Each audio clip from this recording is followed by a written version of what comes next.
So uncivilized.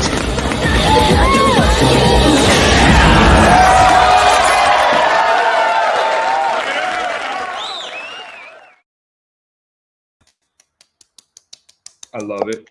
I love it. That is my favorite intro on YouTube. And one of these days, we'll start one of these streams differently than saying that. That's okay. That's okay. I don't think so. I don't think so. But you know what the sad reality is? That this is the penultimate episode to our AHSOKA recaps. Ladies and gentlemen, we are the Rule of Three. We are here to talk AHSOKA Part 7, Dreams and Madness. My friends below, it is our penultimate episode. Not yet bittersweet, just sweet. Because we got 1 week left until we get there. My friends, how are you? Anthony? I am doing very well. I'm happy to be here. John is hosting. John has the high ground today. See, because he's literally. Yes. I'm doing fine. I'm happy to be here. I see a couple people in the chat. I'm happy to see Jace, and I'm happy to discuss this one. I'm looking forward to seeing what you guys thought of this. I get the feeling that you probably both liked it, but we'll see. We'll see. Ooh, maybe not. I don't know. But Jace, how you be? I be pretty good. Yeah, hanging in there, man. Hanging in there. You know, just living life. Another day in paradise, as one would say over here. You know, maybe a little bit of sarcasm there, but honestly, no, just doing good, especially now that I'm here talking with you guys and everything. I'm happy to talk Star Wars, man. I don't think there's ever a time where I'm not happy to talk Star Wars. Yeah, no, honestly.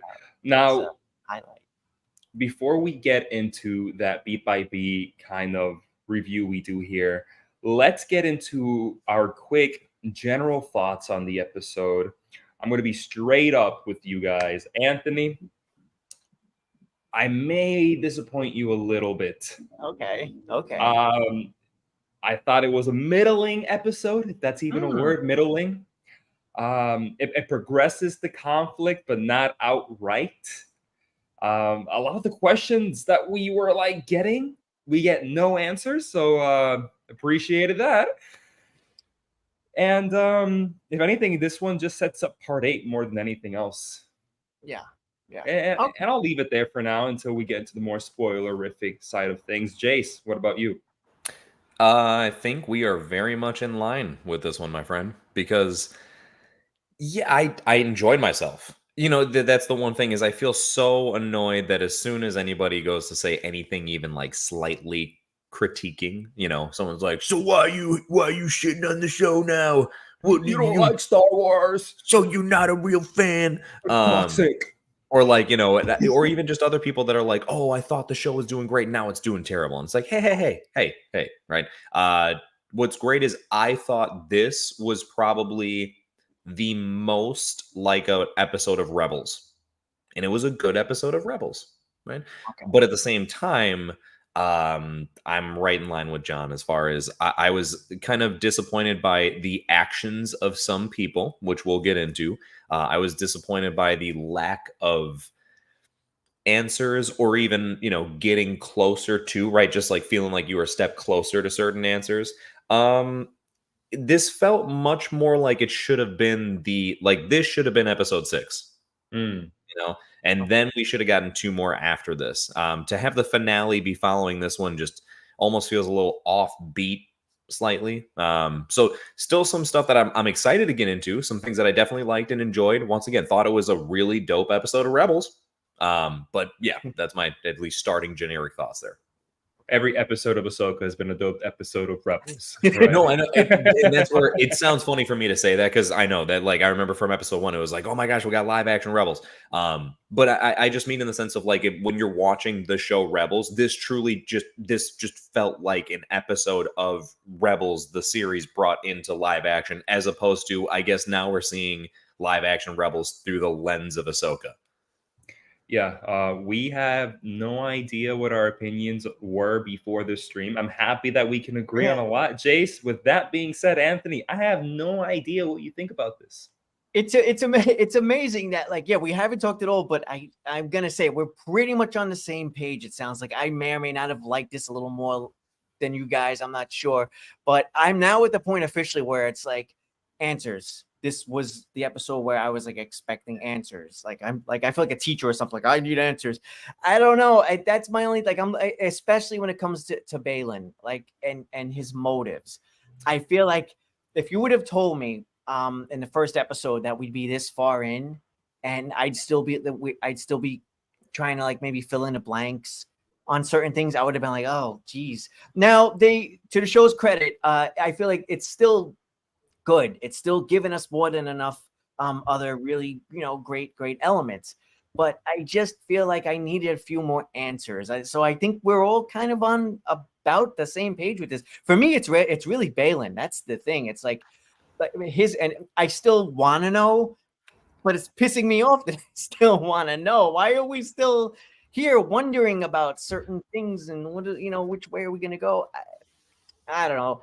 Maybe the next episode we'll fill in the blanks, and I'll be like, okay, all right, I just needed a little more patience.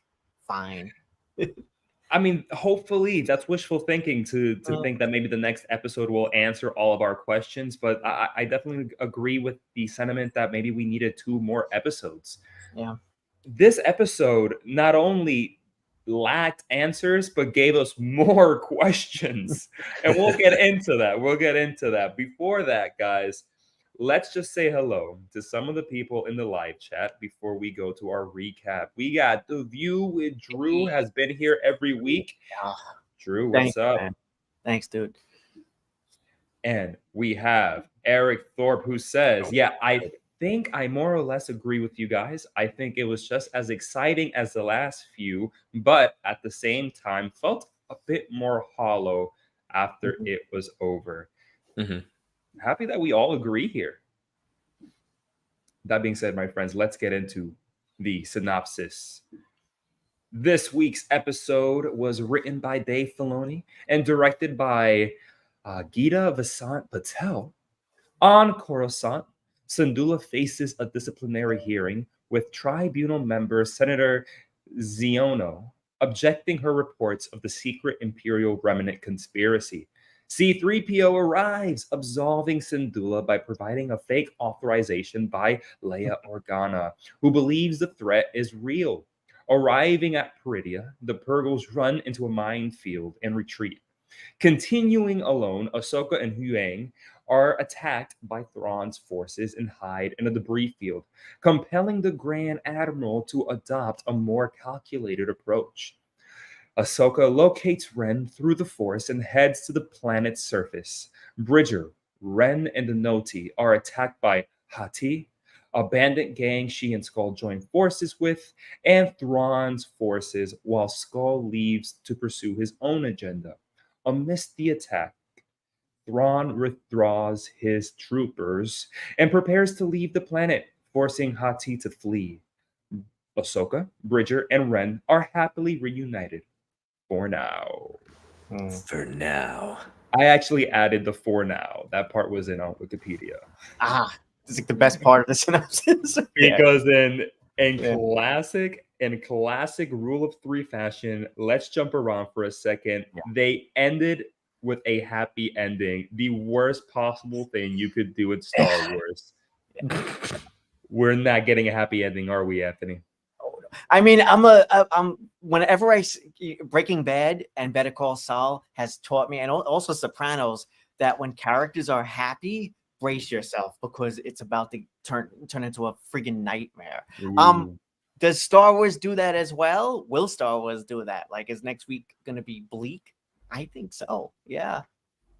I think it's gonna go bad. Unfortunately, I'm expecting maybe a death. Maybe Ezra. I don't know. Maybe Sabine. Ooh. I kind of hope not. No. I hope not. Ooh. But I feel like I don't know. Would that make sense to lose Ezra so quickly in the narrative? I don't know. No, I feel like that's equivalent with last week when we were agreeing that it would be not as sensible for Thrawn to come back and lose immediately.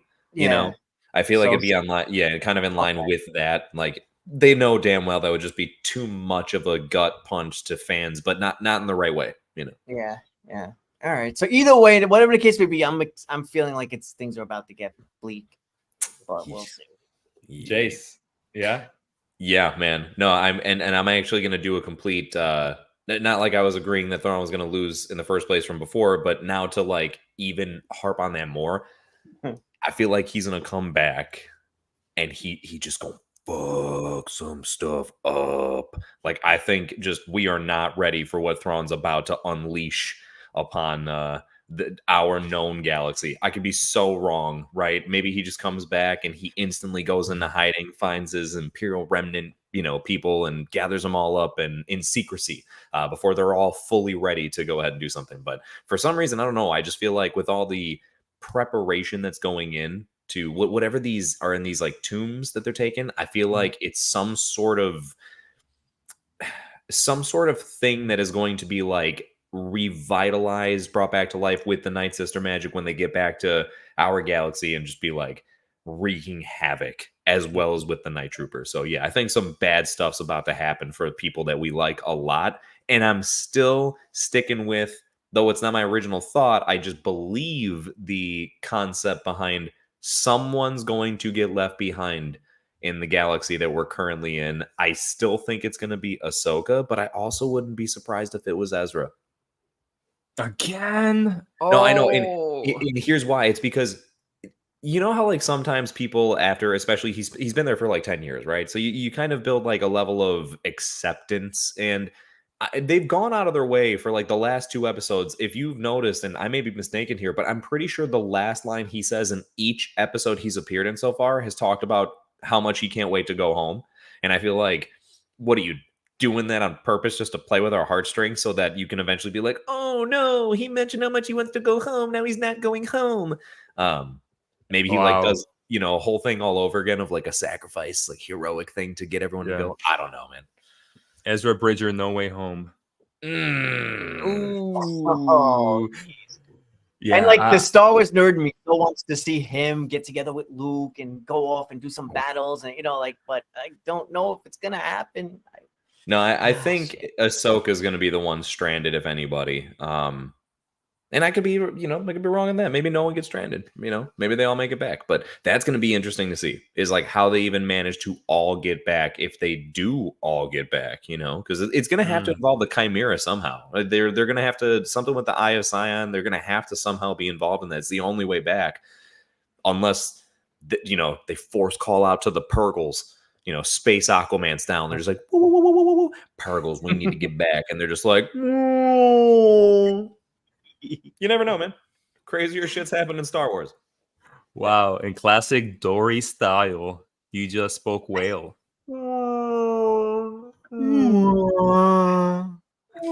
Yeah, there is a rumor going around, though, that next week's episode will involve somebody being left behind on Peridia.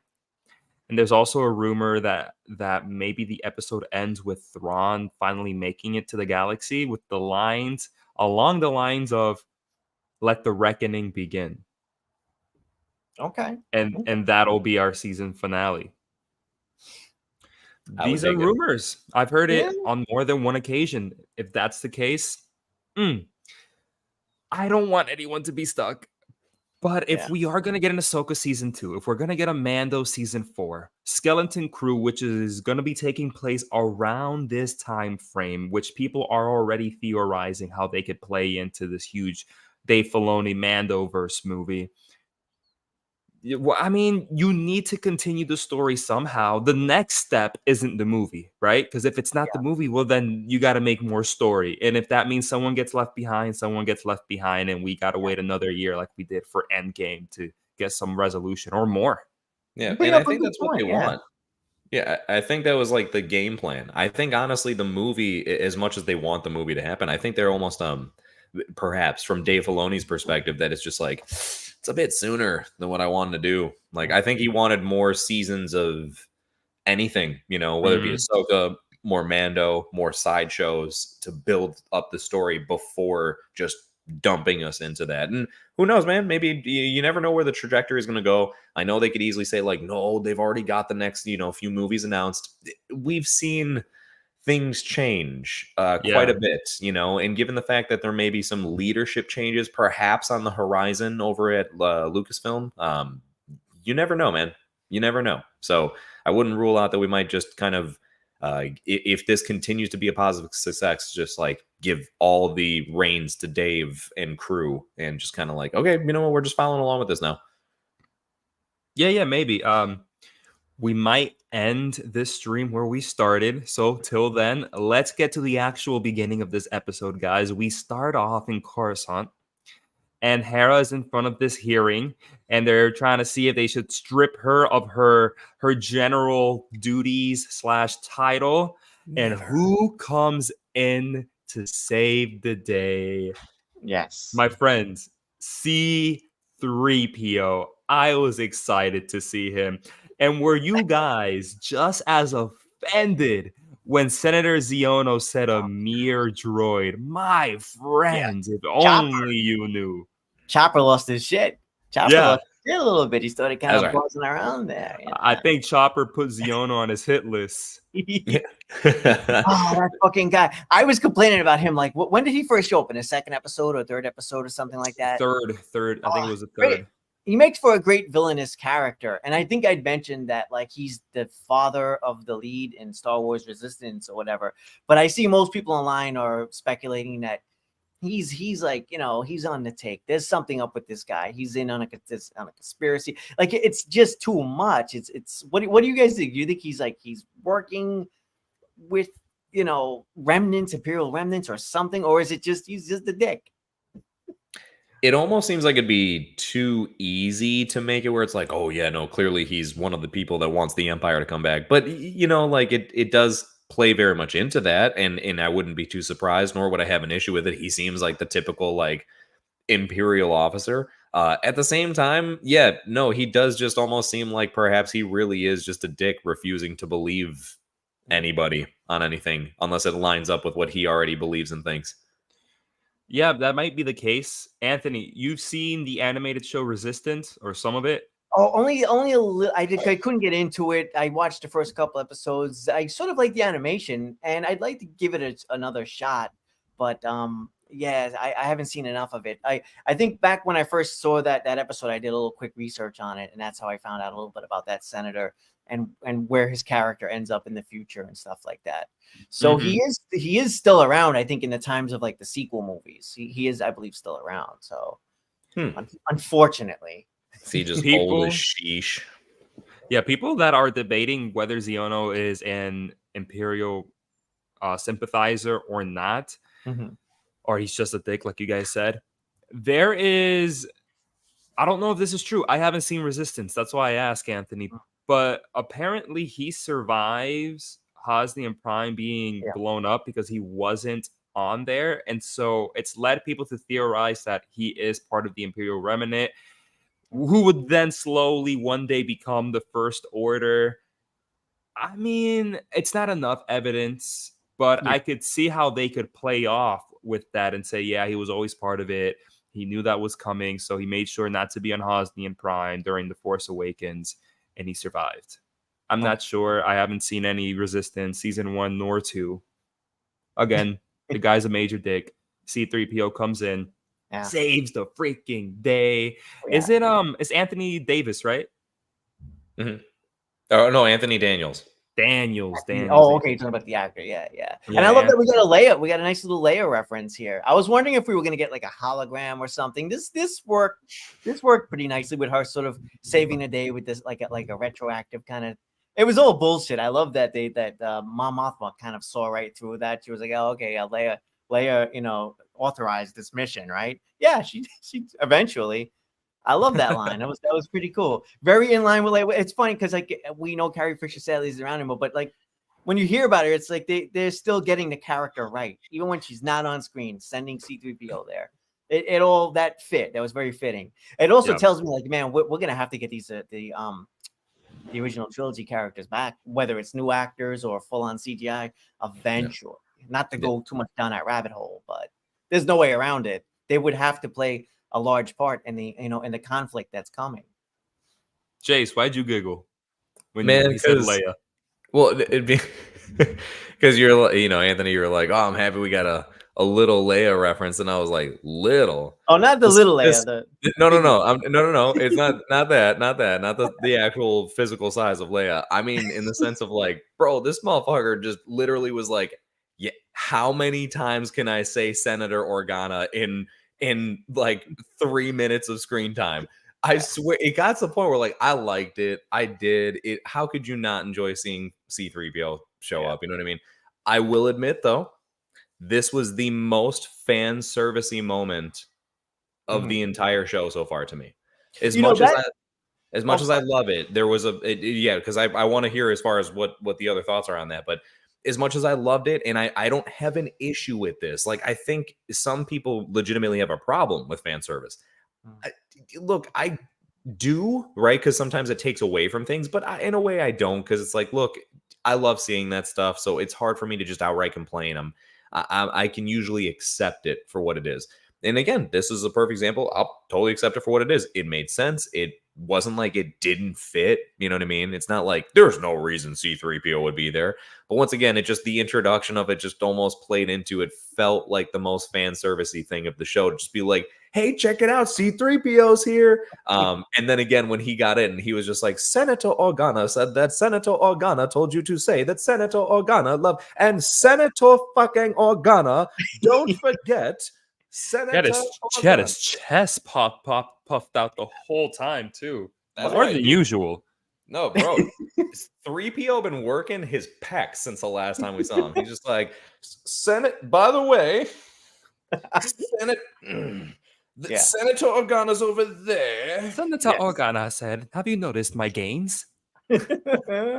Also, my Riz level has been increased immensely. It was originally not part of my programming. And then he just looks over and winks at Chopper. And Chopper goes, Yeah, exactly. Chopper is the equivalent of Kenny from South Park in Star Wars. That's not even like, it's funny, but it's so true. It's true. He should die in every episode as well and just come back.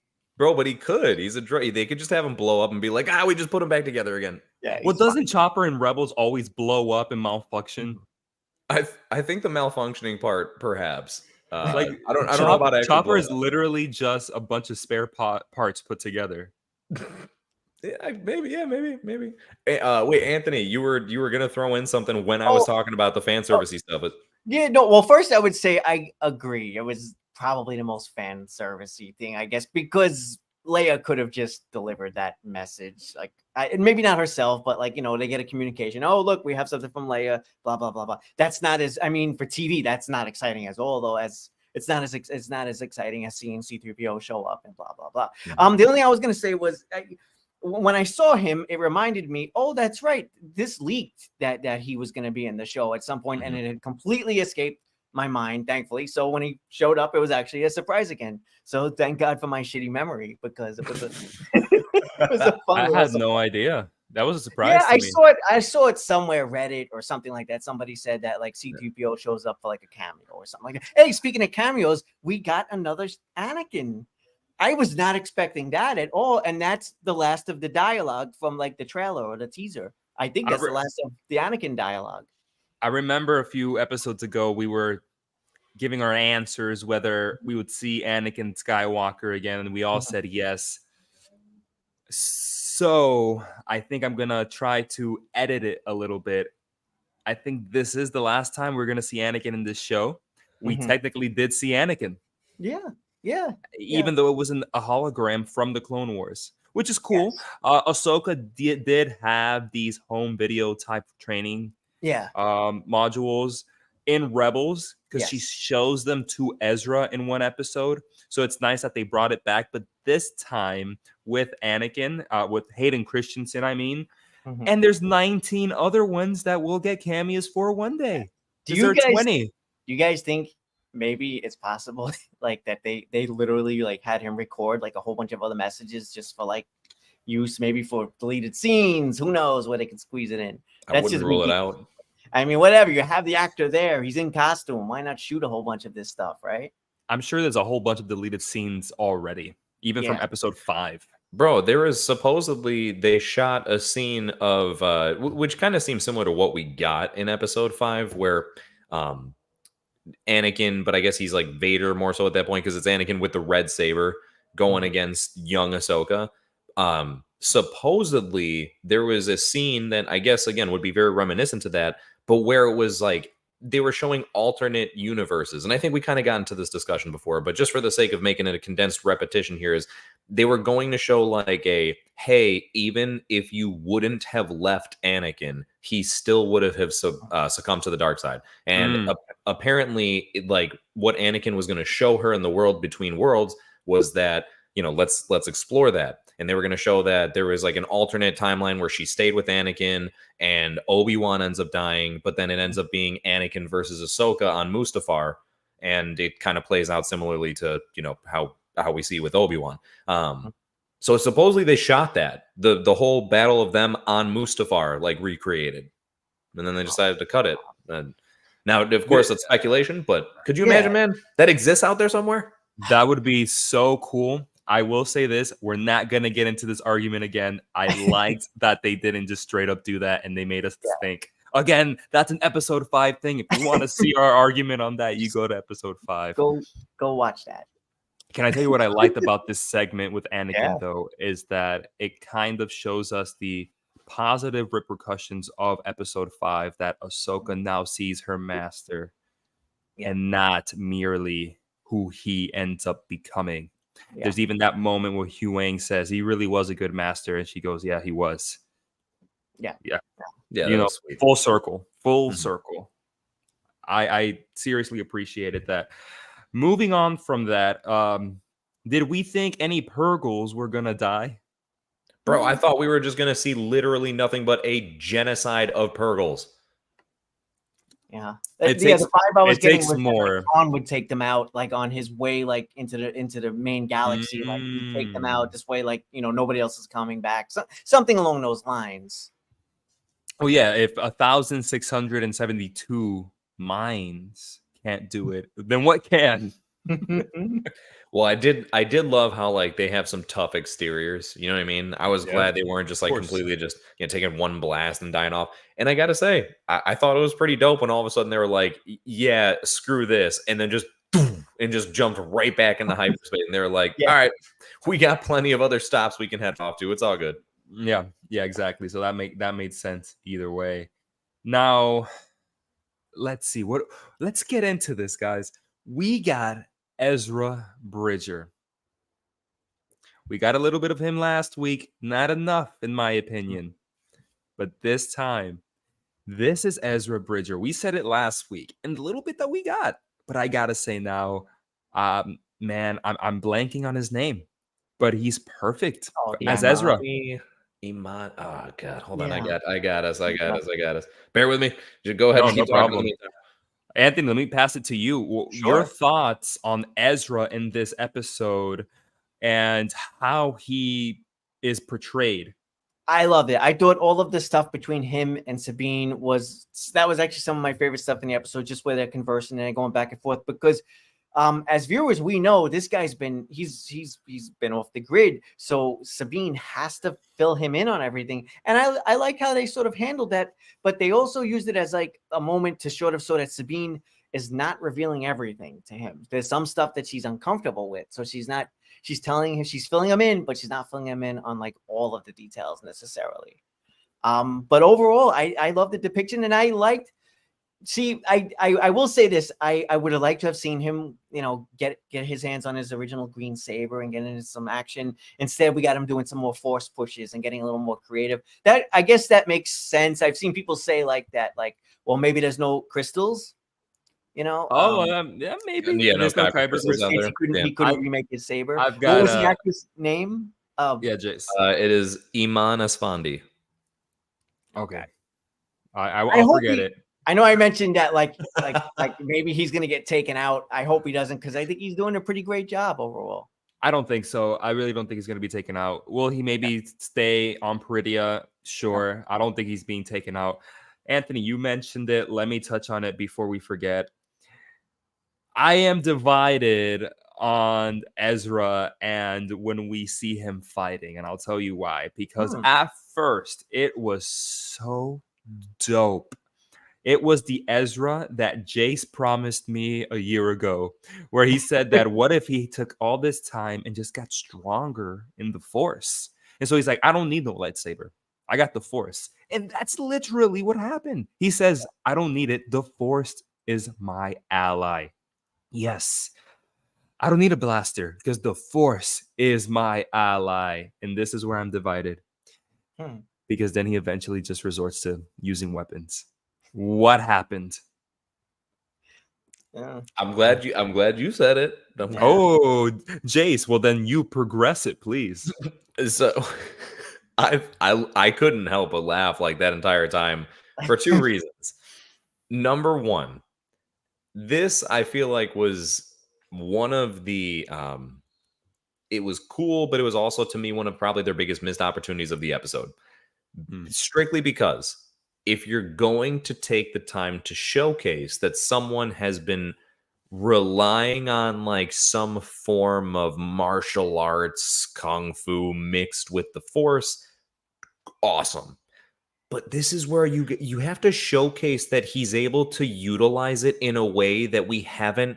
I don't want to say that we've never seen before, but I just mean that isn't your standard force push, force push, force push. You know what I mean? Like I wanted to see him do some like unique stuff where he like was able to take someone by the feet and like flip them upside down and hold them in the air, like and then throw them across the, like literally like be able to fling people with the Force. You know what I mean? And I don't mean like absurdly unrealistically powerful, right? I do still mean to keep things in check, but where he legitimately be able to, be more playful with it than again what we're commonly used to, where it's just like again where all we usually see is that. The only time I thought it was really dope actually was when he just straight up stopped Shin's lightsaber strike with the Force. I was like, all right, that was really, really cool. But yeah, I don't know. When he just kind of went around, I almost felt like it was kind of like primate like the way he like walked up and he was like doing like this like like it was like hip hop keto. If you guys remember the Black Power Ranger, it's like like it reminded me of that for a quick moment. But then anyway, to go back to the first thing that John was bringing up, so that was just kind of already a little bit of like, okay, like it's cool to see Ezra doing his thing. It's also kind of silly though. And then just picks up the blaster and it was like, I mean, my guy, you literally just got offered ones by your friend you got reunited with, and you're like, no, I'm good. Wait a second, a blaster? You know what I mean? It's like, well, they were getting overwhelmed. I'm gonna make excuses for it. Right? Then he should have pulled some like Kylo Ren stuff, where like, you know what I mean? Like all of a sudden he's surrounded and they're all shooting. He just like and like stops all of the blasts and then like shoots them all back at the trooper. You know what I mean? Like this is what I mean. Like this was a missed opportunity in the sense of showcasing that he's managed to find some sort of unique, creative way that is like building or evolving upon what we have already seen and known as a Force push. Yes. Like in the opening of Force Awakens, Kylo Ren stops a laser blast. That was fucking sick. Right. I love that. And that was different. I don't think I'd ever seen that anywhere in Star Wars. That's what this scene needed. It needed something like different, something to really highlight. Yeah, and we don't quite get that. We get Force, like you said, Force push. Yeah. Mm-hmm. It's the execution that really bothers me more than anything, because like we've been mentioning for the last minute or two, it's just that not much is done with it. Such a amazing quote in that the Force is my ally, something that harkens back to Master Yoda, and to see it not really be utilized is a shame.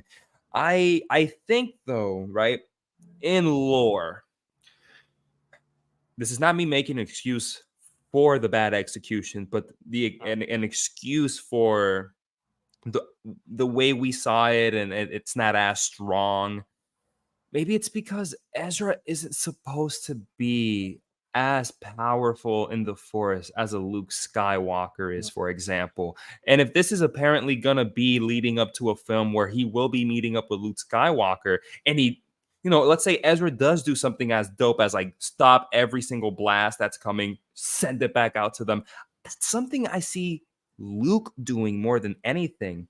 He's the most powerful Jedi, I believe, right now in that time within that galaxy. Ezra, I feel, is on the same power scale of Kanan Jarrus, his own master. So maybe that's why they held back a little bit, because they want to give the really powerful, dope moves to somebody like a Luke Skywalker. I would think that Luke would be the type of person to like respect that he's, seeing something that he himself can't do or hasn't learned, and that he would want to like absorb and build upon that and everything, that he'd like have a level of respect for it. And that they would take that as like a character trait that isn't normally presented in most people. And I would hope they would want to capitalize that instead of like take it away from somebody else simply to give it to him. Because I don't think you need to do that. I think, again, the reason why you can allow Ezra to have this little bit of a extra leg up in this one area is because he's had 10 years isolated with nothing else. Like, and I mean more specifically without a lightsaber, right? And when it comes down to it, what is a Jedi as far as with their fighting capabilities? It comes down to a lightsaber and the Force. And so if you don't got one, it's just like with your senses, right? If you don't have one sense, your other becomes heightened. So I feel like you don't got your lightsaber, then your Force capability should absolutely start to eventually build up, especially if that's like his only way he's been able to defend himself against Thrawn and the immense army that Thrawn has been able to build up within this time. We can see Ezra's just chilling out with crab people. You know what I mean? So like, that's the only reason why it's a fair thing. It's a totally fair thing to bring up, but I stand by it, and I'm sure we could all still collectively agree of like, I still wish they would have just, gave that little extra oomph. A little something there. Yeah. No, 100%. Go back to Rogue One, Chirrut, who wasn't shown to be Force sensitive at all. I mean, after this series, though, everyone is Force sensitive. So in hindsight, Chirrut was as well. But at the time, he wasn't. And the way that he made the Force his ally was so cool. It was almost like Spidey sense. No one could touch him. Mm-hmm. Yeah. I wish they showed something like that with Ezra. The closest we got with the same thing. I am one with the Force, and the Force is one with me. Why not? I mean, I would feel that's a galaxy-wide quote, not just to one random monk on Jeddah. We're in a different galaxy now. You're right. It is such a good quote. Now, we were talking. Let's stay on this fight for a little while, because the people that Ezra and Sabine were fighting against were Shin and the Night Troopers. And guys, I guess we were wrong. The Night Troopers are not the undead. And here is why I think so. I'm not 100% sure on it, actually. But because they didn't have the green fart mist whenever they died. Yeah, no green fart mist. So what are they? Are they just his... They're still alive, I guess, and they're just the remaining troops that Thrawn brought with him? Right. I still feel like they could just be, they could be like zombified troops, so whoever was on the Chimera when it left, it could just be, right, and maybe they all at some point died within the process of like getting there, but it could just be Night Sister magic that brought them back. It could always be, as far as remember, I was bringing up that like there's the male, like the Night Brothers, if you will, like the Zabrak, potentially, as far as like, right, some of them or some undead of them or zombified versions of them. Yeah, I don't know. That's tough to throw out there, because that was a little misleading, where it's like, hey, weren't you supposed to fart just now? Yes. But I mean, even with Jedi, sometimes Jedi will disappear and sometimes they'll remain behind. So these rules are a little wishy-washy. That was a very Thrawn line of you, Anthony. What was that? That was a very Thrawn line of you. Sometimes Jedi disappear and sometimes, I wish I could do that. I wish I could do the voice too. That would work even better.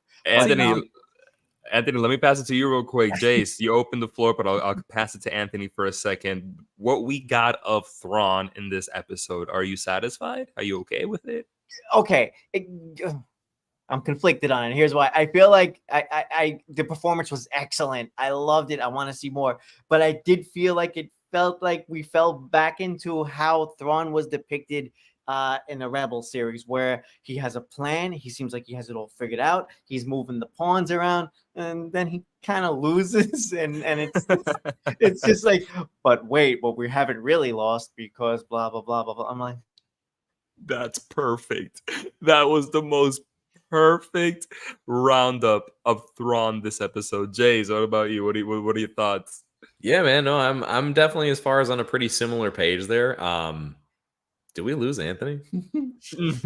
Oh, okay. No, I apologize. It froze at like the perfect. My internet is going a little in and out, but it probably went out at the right time because I was going into rant mode. Yeah, no. That was hysterical timing on it. But anyway, yeah. So I was definitely I'm right in line with the fact that I love the performance. So like I think that Lars Mikkelsen is really just again just perfectly encapsulating what I want Thrawn to be in live action.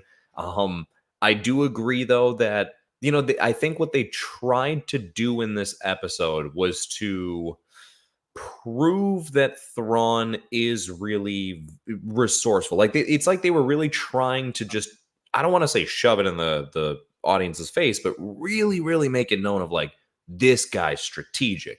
This guy steps ahead of everyone else to the point where he literally says the words, like, I'm going to let Ahsoka do whatever, and then we're just going to prepare for everything so we could be one step ahead. And I feel like it's almost like if you're a king, you don't need to say you're a king. There was a guy in Game of Thrones that said that. He's like, no king says he's a king or whatever. It's like, because you don't need to. And I feel like that's something where it's like, Thrawn doesn't need to say he steps ahead of everyone. Like, he just is. And then when you fast forward as far as to the end of the episode, again, they try to almost like play it off as though he kind of strategized for that to happen, and I don't think he did. I think he just tried to be optimistic about the situation. Like, again, for context here, what happens is he basically says to Morgan Elsbeth, like, hey, maybe this was actually a little bit of a victory, and she's like, how could you possibly say that? We just literally see some friends reuniting. He's like, well, I see people that just wasted a bunch of time fighting our troops while we got a chance to keep packing up the Chimera. Now, is that a valid point? Yeah, it totally is, right? Like, that is some slightly critical thinking there, right? Because you're focusing on the larger picture instead of getting tunnel vision. So for that, okay, cool. I appreciate it. It was Thrawn-esque, but again, I don't feel like he did that on purpose. It didn't seem like I sent these troopers specifically to waste their time so that we could do this, and now we're able to escape without them coming back. It more so, again, it seemed like he was like, well, I don't know. Maybe this isn't so bad, actually. Because, I mean, when you think about it, like, they did end up wasting time. It felt more like that. Like, it's, like he was trying to just be optimistic about the scenario. And that's not Thrawn, right? Like, that's the one part where it's like, no. And that's almost like a politician spinning something that's not a good thing. So, along those lines. I don't know. But like a small tweak in the writing, and that's all you need to do. All you needed to do is make him say, like, turn to Morgan Elsbeth when she's like, oh, what? How could this be a win for us? They're reuniting. It seems like they won. Our troops are retreating. He'd be like, I purposely called them to retreat because they've done their duty. And she'd be like, what? And he'd be like, all they needed to do was waste enough time for us to pack up the Chimera. And he's like, we're ready to go. They don't have enough time to get back. You know what I mean? Like, say it with some confidence. So this way it's just like, damn, dude, like, he knew, like, that's why he did what he did. Yeah. Changes the whole perception there. Yeah, but what we have instead is Obi, Thrawn, Kenobi. It's from a different point of view. Obi, Thrawn, Kenobi. Oh, man. And that same little layer or whatever, we get this really cool reaction from Thrawn. I don't know if I want to say fear, but it's not the pompous Thrawn that we get at all times when we find out, or he finds out, that Ahsoka master is General Anakin Skywalker. And he has this look in him going, poof. All right, this is going to be harder than I thought. Yeah, like a little game changer. I like that moment. Very good moment. And I love how they brought that in because people were asking about that. They were saying, hey, wait a minute, in the books and in the animated series, these characters met, so you should know. So I like that they're crossing and dotting all their T's and I's and stuff like that. I wish he would have said even more, though. Like, Yeah. I love that. I didn't need him to go into a whole thing, or like tell some story about like, I knew this guy and back when I met him, there's this and this happened. Although that would have been great. But yeah, it was something where I also was super happy and I was like, oh, what's he going to say? What's he going to say about Anakin? What's he going to say? And then he just doesn't kind of really say much of anything. He just ends up saying about how Ahsoka is also going to be unpredictable more than it. And it's like, all right, fair, right? But that's cool. I'm glad he's like reading into that. But yeah, right. Just looking for not much, right? Little tickle in the nuts would have been fine, but just a little something there to be like, this guy. Like, give us just a line or two, maybe to allude to the fact that you understand how dangerous this is now because of you knew how dangerous Anakin was. Yeah, I think a cool way of doing this is after Elsbeth goes that her master was General Anakin Skywalker, that Thrawn goes, or Elsbeth will go something along the lines of like, is this a bad thing? And he'll go and say, he'll reveal to her that Anakin was Vader. And just to see that reaction from Elsbeth. So we get that reaction from Elsbeth. We get that reaction from Thrawn. It would have been a little bit more. I agree, Jace. But it's not a good sign that we're rewriting the episode as we go through it. No, it's not a good sign. And here's the thing. I mean, if you notice, we're barely rewriting anything, right? We're just making like tiny tweaks. It's like, small changes that can make significant improvements. Mm-hmm. Yeah, exactly. My friends, the episode's title is Dreams and Madness. That is one of the lines spoken by Baylan Skoll in the previous episode when talking about Peridia. And very much so, aside from Ahsoka, this was a very Baylan/Shin-centric episode in terms of internal dilemma. Because what gets me mad is that we get nothing answered, but like I prefaced earlier, we get more questions. Baylan just abandoned Shin. Mm-hmm. And I know there's a reason. I don't think that's a good enough reason, though. I think it was way too quickly of an explanation, way too quickly of an abandonment to go, hey, so we're like in two different paths right now.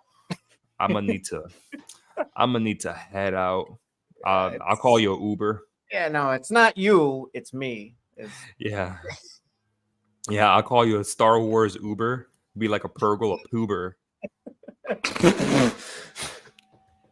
Wow, it's one after the other today. One Obi-Thrawn, Star Wars. But rule of three means you need one more now. Ooh, one more. That's right. No more, no less. No more, no less. And so Anthony, I am. Please make a graphic for Poober now, please. Done and done. Working on it right now. Just me working on it. Why would I type? Anyway. Because you got to type Poober. It's okay. Yeah, using the AI in Photoshop. I'm just gonna be lazy about this one. Anyway. I'm conflicted because we got more questions and nothing answered, but at the same time, it's still interesting, guys. Well, just to fast forward a little bit too, I like that Ahsoka offered her hand. I don't think we've ever quite seen that. We've always seen the bad guy offering, join me. But now we get to see Ahsoka saying, join me. I mean, of course, like she just sort of runs off. But I like that little moment. I like that we got there. Her character is still sort of up in the air for me. I'm not sure, is she going to return to Baylan and betray him? I don't know. I honestly don't know which way this character is going. Jace, I'll give that question Speculation. to you because I was thinking about that myself. Shin is like a deer in headlights. Yeah. She's like a lost puppy on the side of the road, has no idea what to do now. She's been abandoned by her master. Will she go back to Balin? Or maybe she'll go back to Thrawn, to her, and claim her place in the coming empire, as Balin told her. But there's two ways about it. Thrawn abandons her, and I know it's not made a big deal of, but I think it's very subtle. But Shin's reaction when the night troopers take off without her, that was intentional, direction wise. There's a reason why the director had her Yeah. have that visceral reaction with the stormtroopers just going away without her. And of course, the bigger one, her master leaving her. Jace, all that to ask, will she go back to Balin, or will she take her place in the coming empire? I think if she would have committed some sort of act that would make her seem like, I don't want to say even redeemable, because it's not like she has to redeem herself to Thrawn, but if she would have done something, for example, killed Sabine, right, then perhaps I think she would go to Thrawn, because I think she would have some sort of, hey, look what I've done to prove myself, though I'm coming back here by myself and you didn't even know who I was in the first place when I first got here. So this is why I serve a purpose. Because she didn't do that, because she essentially just left empty-handed once again in this attempt to try and commit this certain act here of it's like the one thing she's been tasked with in the season. It's like, go kill Sabine. And it's like, damn it, how many times can I possibly? I stabbed the chick, right? and I fought her 2 more times, and I can't get this girl down. I feel like because she knows no better, and because she feels that there's probably the closest thing to unconditional love or acceptance, if you will, from Balin, that she'd probably just go back to Balin's, just like I said, by default, by like, I don't know what else to do. Because if they were still within the known galaxy, she'd probably just dip off by herself at this point and be like, screw this, I'm just going to go find my own way. But because they are so far gone, I feel like she just, out of pure desperation, would just be like, okay, that's really shitty that my master just like literally up and left. But you know what? He has a reason.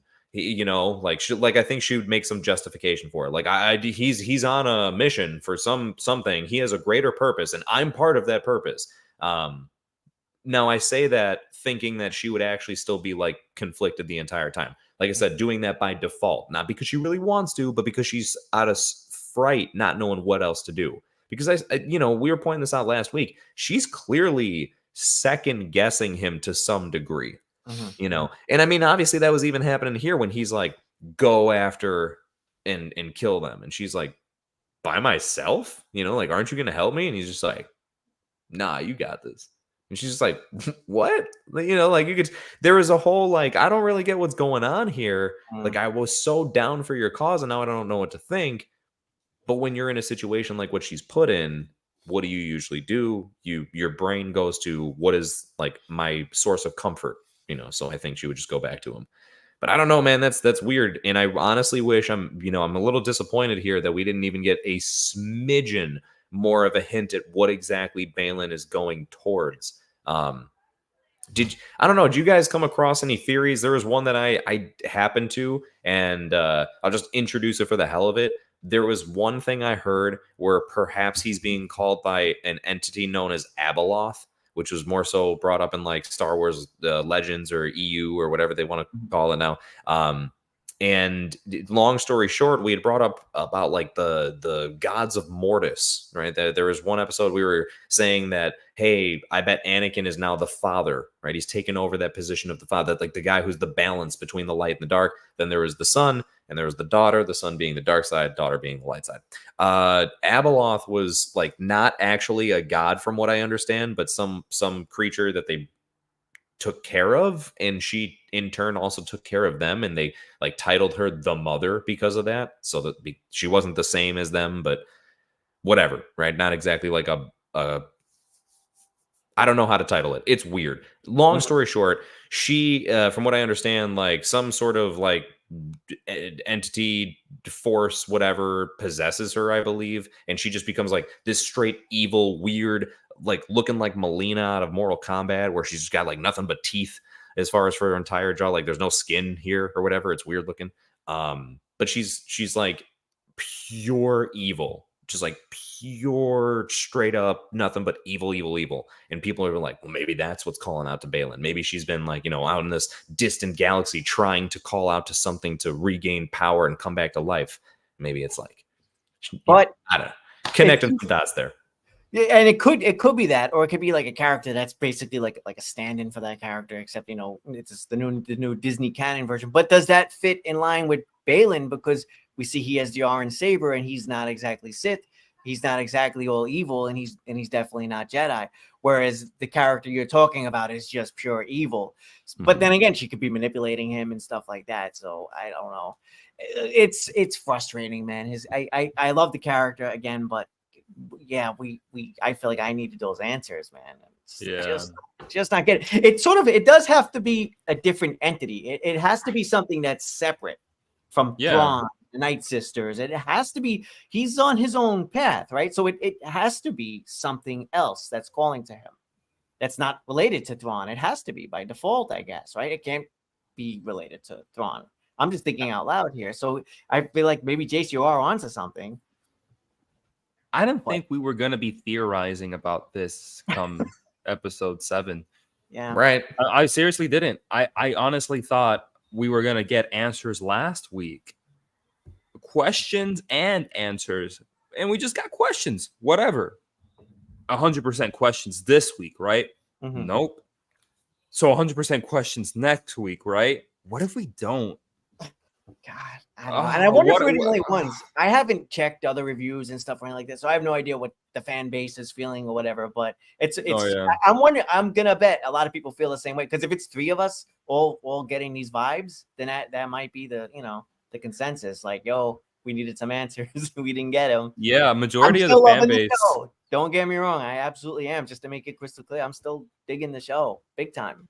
Yeah, majority of the fan base is agreeing with us in that we need answers. Why haven't we got answers? That's for sure. Jace, I have heard about Abeloth. That is the one thing that many people keep theorizing about. And it's not one of these full-hearted theories. It's kind of, what else am I going to do till next week? Like, I personally don't think it's going to be her. Dude, now within the one episode, you're gonna jam pack and introduce Mortis and the gods of Mortis, and then a completely new entity in Abeloth, who is actually called the Mother. So you got the father, the daughter, the son, and Abeloth is the mother. So while the daughter is a representation of the light side of the Force, the brother, the dark side, the father is the representation of balance, the mother is more the representation of chaos in the Force. But she's also not a god. That's the one thing that was like, she's a mortal person. Yeah, she was made a god, I believe, by these celestial beings from Mortis, which is what turned her into Abeloth. Yes, exactly. I don't think we're gonna get that in an episode. Yeah, that's a lot. I mean, is she from like native to this part of the galaxy? Do you know? I don't believe so. Yeah, from to anything that I know, which kind of besides like that limited info as far as like what she is, that's about as far as it really extends to, as far as for again what I'm familiar with. So yeah, I don't know of any reason as to like why she would be in a distant galaxy. Unless like Palpatine knew she was a threat and then like banished her to somehow, right? Like was able to banish her to another galaxy or some nonsense. I gotta say that I love Sabine's line, something along the lines of somehow Palpatine was killed. No, don't they even make it seem like a question? It's like Ezra was like, and so the Emperor died, and she's like, that's what they say. Yeah. And it was like, you sons of bitches really just dead set on making it seem like they really just want to make it acceptable that in the sequel trilogy, there's like somehow Palpatine returned. Yep. Yes, sir. Yes, sir. Now, another theory before we get off of this, guys, maybe you've heard it as well. In the Jedi Order games, we are introduced to the Zepho. their Zepho script on the temple last episode, there are rumors going around that the calling to Balin might be from a Zepho, or because apparently they're like these uber force sensitive beings that disappeared long ago. Okay. Maybe they're on Peridia. Somebody translated the script, the text that is shown. Oh yeah. Yeah, so this is so nuts to me, man. I love that we got some fans that like can go this deep with this stuff. So they were able to use the translation of text from Fallen Order to be able to help translate what is shown here. And it says something about like all praise Kujit, like, you know, may Kujit forever reign or rise or something or whatever, right? It was something where it says like raise, it's like raise Kujit, or like people think it's supposed to be praise. Raise what? Hey now. You said raise Kujit. Yeah, that's what the guy's like. Kujit is like his name, man. You got a dirty mind. Not being a dirty word. No, well, I mean that's what I can't make up the name, man. Like that's You're right. But Jace, give me that Kujit. Regardless of the someone look it the fuck up then, I guess, and make sure that that's because I'm nearly certain I just listened to like an entire stream about the dude not too long ago. No, brother, you're right. That's the funny thing. It's that's the name. Yeah, we're just being silly because that's where I was like, oh my gosh! All of a sudden, I'm like, wait a second, I'm swearing. No, you're saying it right. You're on point. You're fine. We're just that's why it's so funny because it sounds like the other word, Kujit.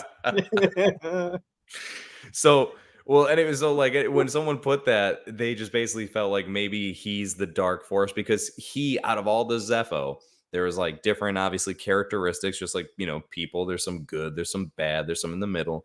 And this one in particular was like an evil son of a bitch. And like he was just a very dark presence. So people were like, hey, maybe like the reason why his name is on these, you know, things around where they are is because like he's the dark power that exists there or something like that. Or maybe it's like that's why they're trying to get away, is because they're worried he's going to be like brought back and it's like he's going to rain hell. So I don't know. Mm-hmm. John, are you looking it up to make sure? You looking up Kujit? No, not the pronunciation. No, just history. I'm on Wikipedia. Yeah, and I'm not gonna read everything just because it's actually a lot of info. But something along the lines of that he ruled over Peridia and that he was a force-sensitive Zephonian, held up as one of the greatest. An ancient figure, ruthless authoritarian, shrouded in the dark side. Mm-hmm. And that's really, it's a lot of the same thing, just said differently. Okay. Next week, answers for sure. I feel like it's more likely that it's Kujit than it is somebody like Abeloth. I think because there's a better chance of them tying it to something like Fallen Order as opposed to that much like deep stuff and legends at the moment. Yeah, I wouldn't be surprised if it was a Zepho. Yeah, it feels like when we want to tie to like Force Unleashed, we don't get that. We don't quite get that type of stuff in this show. We get like new characters or whatever or something. Bro, what if this is all just a way to be like, oh gosh, I don't know how it would possibly take place in this other galaxy, but what if it was something like they get back to our known galaxy and they're like, is there anything about the Zepho here? And they go on the search and then they run into Cal Kestis. Bro, well, you would notice a lot too. No way. Oh my god. Isn't he practically like a Tomb Raider? I'm not too familiar with these games, but he's always like, you know, investigating. Explorer. He's like an explorer. And guess what?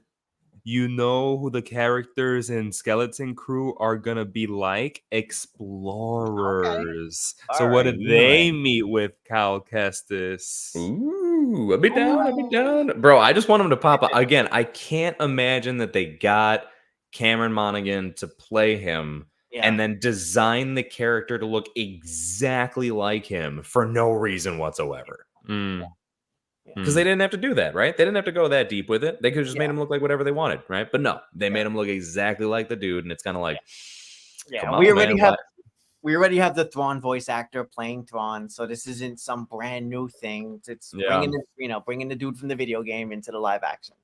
All right, you heard it here, folks. Next week, give us some of that juicy Kujit. Yeah.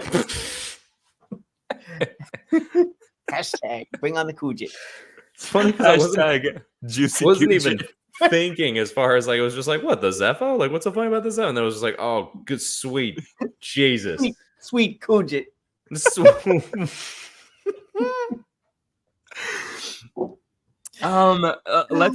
stick with Balin again. One of the more interesting parts of this episode, his parting lesson to Shin is the impatience for victory guarantees defeat. Not only is that such a cool line, I think it is a line that he himself will find. He'll find himself at the end of the sword for that very same lesson. So he's telling this to Shin.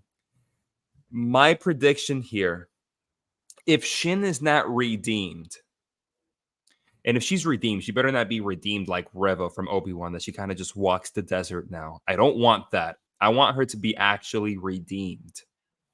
But if she's not, I think Shin is going to kill her master. And he's so busy. He's so busy seeking out this voice that he's listening to. So busy seeking out this power that he's been wanting since the beginning. And that will ultimately blind him to his apprentice's betrayal. What do you guys think? That works. I feel like that works thematically. Yeah, like the way you put it, I think is beautiful. Where you said like he should have listened to his own advice. That's what it basically amounts to, right? And we've already sort of have that in place to potentially happen because he's abandoned his apprentice. And abandonment is like a big freaking theme in this show. You know, it's like Ahsoka feels like she abandoned Anakin. Then later on, Sabine feels abandoned by Ahsoka. So it's hell. Even last week, I was starting to mention too, where like the Beast abandoned Sabine. So that's like a running thing throughout this whole show. So yeah, I think John, you could be onto something with that. Yeah, but more specifically. I appreciate that, Anthony. But more specifically, do you think that is what's going to happen, or do you think she will be redeemed? I'm gonna. Jeez, God, it's tough to say. Everything with this show, I feel like Yoda, where it's like the future is just. He had a great quote in Empire Strikes Back: "Always murky the future is," or something like that. I don't know, man. I'm gonna say she. I feel like she's gonna go and kill Balin. I don't know why I'm feeling that way. I feel like she's gonna try to seek him out. He's going to be like, go on your own path or something like that. And they end up clashing and she takes him out. And then maybe she ends. And then whoever was calling to him, like maybe that becomes her purpose. I don't. So that's my wild, literally just coming up with it right now, speculation. I don't know. Jace. What about you guys? Jace. It does seem very, very reasonable though. Like very logical based on everything happening here. And, yeah, when we were talking about before, like what would Shin do now that, she's in the situation she is? I mentioned about, like, I was saying, like, by default, I think she'd go back to Balin. But now that we've literally just introduced this variable here, I think it makes even more sense. I think that, like, by default, she's going to be like, I'm going to go back to the guy who brought me here. Number one, because of, like, a sense of comfort, because he's, it's all that I know. And if I don't get the answer that I'm looking for, then I'm just going to end this. And you know what I mean? And just be done with this whole thing and accept that it's a chapter of my life that I need to put behind me or something like that. And I will say, as much as it would be bittersweet to see Balin have an exit like that, because it'd be very poetic, it would just be a shame to see that character be taken out. This sounds so weird, man. But I almost just really hope that it does. And solely because of this, my biggest concern or worry is that if Balin survives this season, that they're just going to consider recasting the character for moving forward. And honestly, because of the performance we've gotten, I don't want that. Yeah. I know. I've been feeling weird about it too, because It's on our minds. It's on our minds. Yeah, it really is. Like, boy, if this character goes, that's fitting. But he doesn't. But he can't go in a way that's like they did some shitty reshoot and they took him out. It needs. If it happened that way, then fine. But there is something to be said where, like, if he has like a fitting demise, then okay, we can move on. But if we're left on a cliffhanger, there's no way around it. Recast or some CGI. Yeah, I know. I'm gonna say they just recast in this case. He's not a legacy character. I think they'll just recast if there's like a lot more story to tell. I do hope, for the sake of seeing more Shin and her complexity, that she does end up getting redeemed. I'm good both ways, whether she kills her master or gets redeemed. But just to add more to the redeemed arc, it would be real nice to see somebody from the Sith side of things, or the dark side of things, getting turned to the light side, because we only ever talk about Vader. But it'd be cool, like, this happens more than you think. People turn. People don't just walk the desert like Reva. Legend says she's still walking the desert.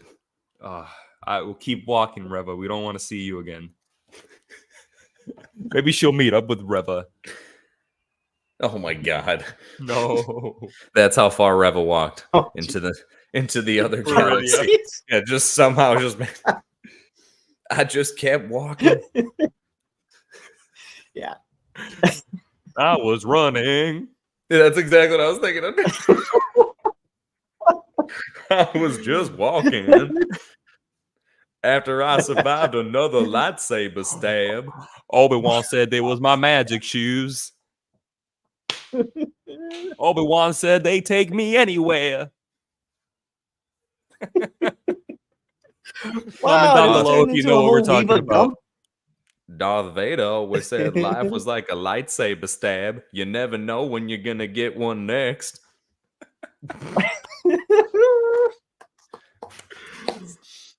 Reva Gump. I love it. Reva Gump. Yes. So many puns today. I think that counts as your number 3. There you go. You did it. You pulled it off. John. It was good. It was definitely good. Men. A couple things here. Balin's wrist gauntlet. Did you guys hear about that? Somebody translated it, right? Is that what you're gonna say? Somebody translated it because it's written in Arabic, which is the Star Wars language. And what it translates to, all the symbols on his gauntlet, it translates to Luke, Leia, Han, Chewie, R2-D2, C-3PO, and Ben. Yeah. There are people that are saying, like, that's his hit list. He's gonna find the world between worlds. He's gonna try to stop our main characters from the original trilogy so that the cycle can finally end. I'm gonna be straight up, guys. It's just an Easter egg. That's my take. I'm gonna say Easter egg too. It's cool little Easter egg, but like, yeah, even in Star Trek and stuff, they'd have little stickers and stuff in the back of the wall that would like maybe be like a director's name. I'm gonna just write this one off as that. Like, it's like an Easter egg. Yeah, but it's a language in Star Wars, right? Like, it's a distinct, like, it's set. You know what I mean? That's the only thing where it's like, it could easily just be like, hey, it's a fun Easter egg for literally nothing more than being an Easter egg. But it's like, yeah, but like Anthony, like how you were saying, like someone's name being on the back, it's like you can maybe even excuse as to like how that could be excusable. Like, like you could maybe throw in an excuse for it. But like with this, it's kind of like, what would be the excuse for like, that's like, what is it? Someone who has like a tattoo of something in Chinese and they're just like, no, it says like forever live in peace. And then they're just like, no, dude, it says soy sauce. Like maybe it's just Balin has this thing and he's like, it says that I will find the power. And they're like, no, that says Luke, Obi-Wan, Leia. But it's very specific. I wouldn't do an Easter egg like that because us fans are going to take it to a next level. Yeah. But I feel like, hasn't there been other instances where there's been that language in the background somewhere and it's I mean, E.T.'s in the Phantom Menace. Yeah, so that's why I'm writing off. But then again, hey, you never know. There's always that 1%. R2-D2 and C-3PO are in Raiders of the Lost Ark. So Yeah, but even I then, like, didn't put it with goofy shit like that. That's those why. are so abstract. Like, they're so abstract and could be like taken as more of ambiguous references. Like, we get it because we know it. But like, again, with this, it's like, hey man, why do you literally have these people's names on your wrist like that? well, then my question would be, why do you call him Chewy? You cool with him like that? Right. Maybe Because they're just the actual translation is Chewy, not Chewbacca. So why Chewy? Like, you cool with him like that then, right? he only had so much, room on the bracelet. You're Yeah, right. He's like, Chewbacca, Chewbacca. Fuck, man, get some of these letters out of here, bro. Chewy. Yeah. There's a technicality here, guys. There was a mistake in the writing. Dave Filoni, I'm going to hold you to it. Sabine tells Ezra that the Empire fell at the Battle of Endor. But if you play Battlefront, that is not true. The Empire fell. The Battle of Jakku, Dave Filoni. You got it wrong. But that's Now, okay. But maybe, are they trying to say or speculate that the Battle of Jakku didn't take place yet? Well, okay. Definitely took place because I think it was had only to have, right? Yeah. Battle of Jakku was like a few weeks later. I didn't know it was 2 weeks later. Okay. All right. Yeah, because that was the only thing for the briefest of moments. I was like, I don't think that makes any sense. But I was like, are they trying to allude to the fact that it hasn't taken place yet? So they think that that's the end of the Empire, and like the Imperial remnants rise back up and then fall at the Battle of Jakku. And they're like, is that the truth? You know what I mean? I didn't know if that's what they were getting at. But yes, it seems like time wise that doesn't really line up too well. I'd give it. Maybe I'm wrong here, but I would at most give it a year after Return of the Jedi, and no more than that. And I think that's heavy-handed right now, because I truly think maybe it was a couple weeks, a couple months, definitely not 5 years after Return of the Jedi. No, Jace, you're looking it up. Yeah. Oh, the timeline. Yeah. And Star Wars timeline. And there's one thing I want to end us off on is, Jace, how you getting it? I want you to hear this. That's why, bro. They got it. Jesus Christ, man! 1 year and 4 days. Okay. Exactly, bro. It says it's the Battle of Jakku occurred 1 year and 4 days after the Battle of Endor. Straight from Wikipedia. Thank you very much. There you go. Wait, was there another talking point I could throw in? I didn't know if we were getting towards the end of. Yeah, this is my last talking point concerning the episode. A little sweet talking point. Then could I throw in like because it's a very brief thing. It's not like it's man. I'm just like in the whole essence of the conversation, or I should say the realm of the conversation. I'm sorry, of us talking about not much answers being provided. Granted, again, it's not the finale. It's not like we want everything just served up to us on a golden platter, but like give us a little something here. I just feel like even in universe, it's kind of annoying that we're just having that take place. Like, in other words, Ezra's like, hey, what's going on, Sabine? How'd you even get here? What's going on? She's like, let's just like be happy. And at first it's like, okay. But then she goes to sleep, apparently. Wakes up. He's like, hey, did you get some good rest? And she's like, yeah, I think I did. And he's like, cool. So like, how the fuck did you get here again? And she's just like, not right now, dude. It's like, it's complicated. And then, she says like a line about AHSOKA, and he's like, oh, so like AHSOKA like might not be like alive. You thought she was dead. What happened? She's like, that's also a long story. Bitch, what'd you come here for? Start telling him stuff. Like, I can't comprehend, nor do I appreciate how she's just so reserved about everything. And it's just like, nah, it's okay. Like, I know that Thrawn's ship, our only way of getting out of here, is about to take off, but it's all good. Yeah, I don't need to tell you none of this, man. You good? Yeah, no, we are Ezra. We're just like, can we get it? Can I have an answer, please? No, oh, you're gonna go to sleep. Okay, we're gonna go to sleep. All right, you're gonna take a nap. I was gonna say that I would believe the Ezra Bridger character could break the fourth wall. Oh, like Deadpool style? Make him break the fourth wall. Yeah, I was gonna say I wouldn't want to, but at the same time, he'd probably be the most acceptable for it. Yeah. Oh, bro. Him or Hu I Yang? love the line. I love the line when they get surrounded by the night troopers, and he goes, "Wait. Yeah. Let's talk about prisoners. Take us as prisoners." It's Yes. such an Ezra thing to do. That would was. be as close as I would get to like the meta type stuff or any kind of breaking of the fourth. Any type of breaking of the fourth wall would just be stuff like that where it's like you want to take us prisoners. I think that works great for his character. Yeah. That felt very, very Ezra-like. The last thing I will end this on is that the last time that Ezra Bridger and Ahsoka Tano saw each other, it was in the World Between Worlds when Ezra pulled Ahsoka out of that fight with Vader on Malachor.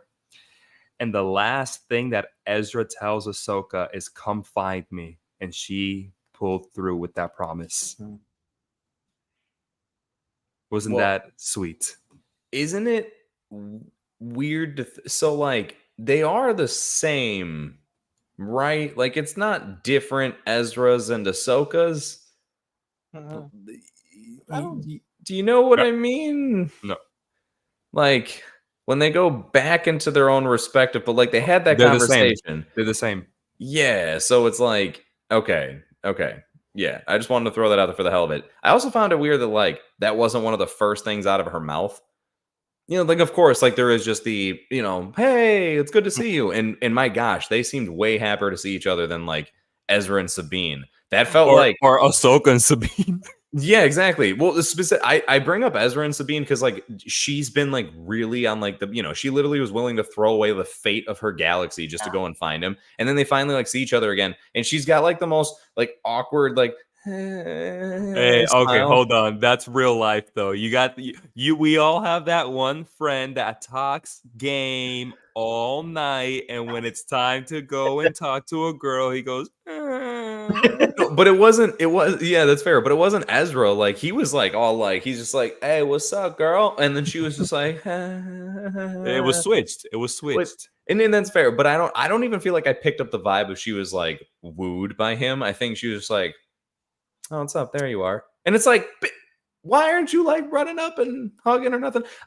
So I felt like anyway, back to Ahsoka and Ezra, they seemed much happier to see each other. I was happy about that. I mean, hell, we even got Ahsoka to laugh. That was interesting. Yeah. But I was kind of surprised though still that it wasn't almost like the last time that I saw you, you'll never believe this. I was just back there.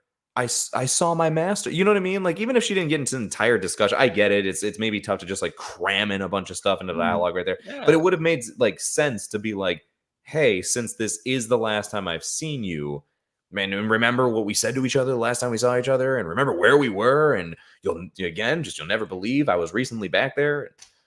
I'm sure we'll have that conversation. Next episode. I was about to say that. Maybe next episode. We get a lot of that problem in Star Wars where we get these characters that go off on their individual adventures and journeys. And by the time they meet up again, we as viewers are like sort of waiting for them to like reconnect. And we know like, oh, he has to tell him, her this and what, even in Return of the Jedi, I think Luke learns that Leia's his sister. And that's like, he has like a whole bunch of stuff to tell her, but he doesn't tell her necessarily right away that, he has to sort of work into it. So Star Wars has that problem a lot because the characters just get separated and they go through like massive adventures and it's just a lot to catch up on. I don't know. So what I'm saying is it's just one of those things. It's baked in.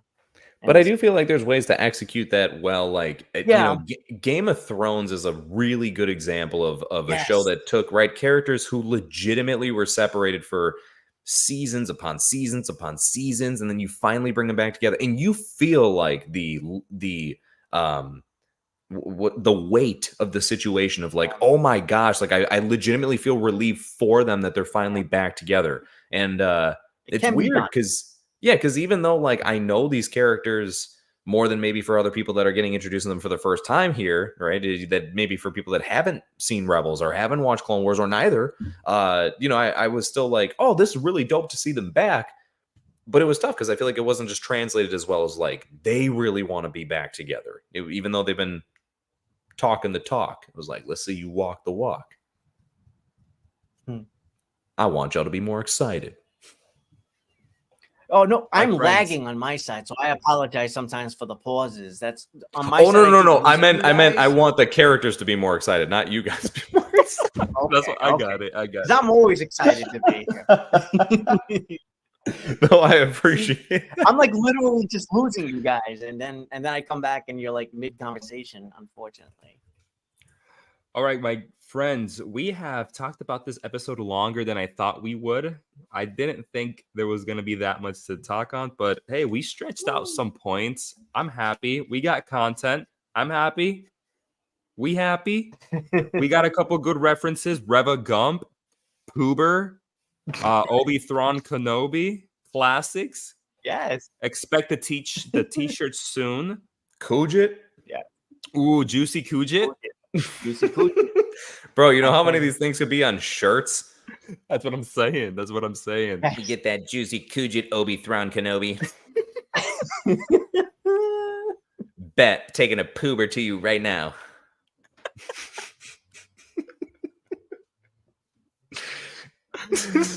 Oh my god! And then her poober driver is Reva. Just hop on my back. She's gonna walk.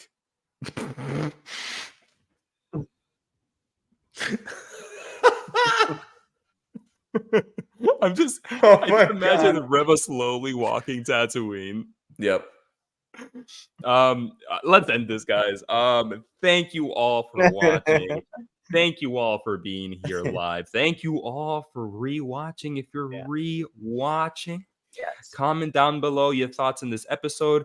Like this video. Subscribe to the Cinema Squad for more content. And a reminder, the last episode of Ahsoka is next week. Ergo, the last episode of the Rule of 3 Ahsoka series is done. Yeah.